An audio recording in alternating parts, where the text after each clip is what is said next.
One Family Guy episode saved a woman's life. She was home alone, choking, and a Peter Griffin gag was the only thing she could remember. But for every story like that, there were three that went the other way. A marriage that ended, a career that collapsed, a 71-year-old comedy legend who took Fox to federal court. Today, we're looking at the real people whose lives were changed, for better and for worse, by episodes meant to make you laugh. Season 10 of Family Guy includes a scene where Peter Griffin, choking on food, fixes the problem the way he fixes most things, by forcing himself to gag until he throws it back up. It's gross, it's completely in line with the show's style, and for one viewer, it ended up being the only thing that stood between them and choking to death. They shared the story online in a simple post. They were home alone, choking on chocolate and panicking. They didn't know the Heimlich maneuver, they didn't know how to perform it on themselves. What they did have, buried somewhere in memory, was that scene of Peter clearing his airway in the worst way possible. So they tried it. Once, nothing. Twice, still nothing. On the third attempt, it worked. They sat there afterward, catching their breath and rethinking a lot more than just what they had eaten. The replies were what you'd expect: jokes, chaos, people not taking it entirely seriously. But mixed into that were a few voices pointing out something important. Forcing yourself to vomit while choking is dangerous and can make things worse. The proper self-Heimlich technique exists for a reason. The person who shared the story didn't argue with that. They simply said they didn't know how, and in that moment, this was all they had. That's the part that lingers. A crude joke from a show like Family Guy became a last resort someone could reach for under pressure. And on the third try, it was enough. But not every story ends this well. The next episode didn't save anyone. It ended something instead. Season 4 of Family Guy has an episode called The Cleveland Loretta Quagmire. And the premise is exactly what the title says. Quagmire sleeps with Cleveland's wife. Cleveland finds out, and the confrontation that follows is played for laughs, in parts. But the show does not fully soften it. Cleveland's pain is real, Loretta's excuses are ugly, and the friendship between the two men takes a hit the show actually takes seriously. The divorce happens, and the episode ends with a kind of mess that most sitcoms clean up after the credits roll. For most people, it's just a strong episode from a strong season. For some people, it was the episode they watched on the couch next to someone they were already losing. Couples already struggling watched this episode and finally had the conversations they had been avoiding for months.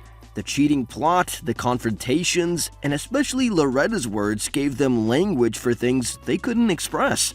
When a relationship is already breaking down, seeing it play out so clearly on screen stops feeling like fiction and starts feeling like a script. Once some followed all the way to divorce. Family Guy did not destroy those marriages. A cartoon does not end a relationship. Everything that happened before the cartoon does that. But there is something uncomfortable about an episode built to be edgy and funny becoming the thing that finally pushed someone to say what they had been holding back for years.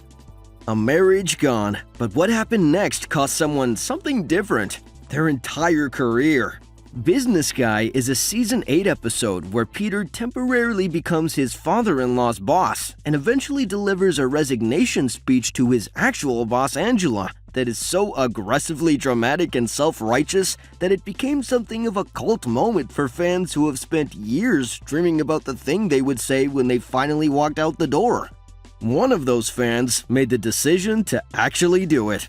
A Reddit story tells of a viewer who loved Peter Griffin's resignation speech in Family Guy so much that they turned it into a written letter for real life. They removed the silly jokes, but kept the structure and emotion, then sent it during a long-running workplace conflict. On paper, it was dramatic and final, exactly how they imagined it. HR treated it seriously, documenting it and deciding the employee should not stay. The Reddit thread that followed was full of weird reactions. Some praised it, others joked wildly, and a few suggested extreme ideas, making the story even stranger. The truth is the job was already a problem, and the letter didn't cause it, but the way it was written, inspired by a cartoon, sped up the ending. What felt like a fun, cathartic moment on TV became a real-life turning point in someone's career. One speech led to an exit and a firing, but the real fallout came later when someone chose to fight back in court. In Peter Erotica, Quagmire describes a local adult bookstore as being exceptionally clean, and the reason he gives is that Carol Burnett works there part-time as a janitor. The show then cuts to a visual of Burnett's iconic charwoman character, the cleaning lady she performed on the Carol Burnett show for years, recognizable blue bonnet, mop, and bucket included, working the floor of a pornographic materials retailer.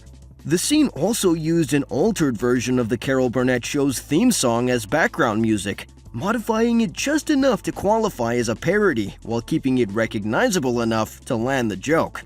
Carol Burnett sued. She filed against 20th Century Fox seeking $2 million in damages and citing copyright infringement, violation of her publicity rights, and unauthorized use of her likeness and her character without permission.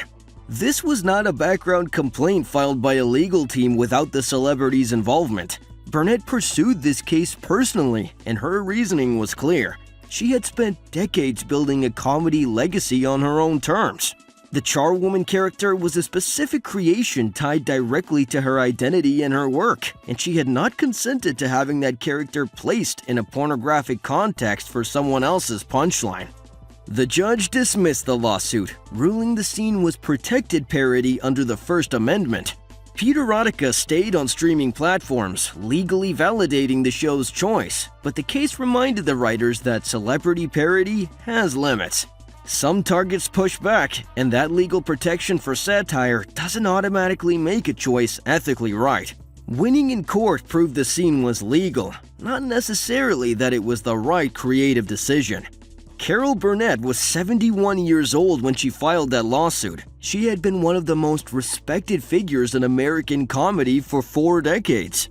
The fact that she chose to go to court rather than absorb the joke as the cost of fame says something about the specific violation she felt. Not just the use of her image, but the context it was placed in, and the complete absence of her consent in a decision that affected her legacy directly. She lost in court, but made everyone stop and think. So what does all of this actually mean? 3 people walked away from Family Guy episodes with their lives changed, 1 for the better, 2 in ways they never chose. Beneath it all is a simple question the writers never had to answer. Does comedy have responsibility for what happens in real life? The answer isn't clear. The same show that taught a child the Heimlich maneuver also gave a struggling couple the words for their last fight.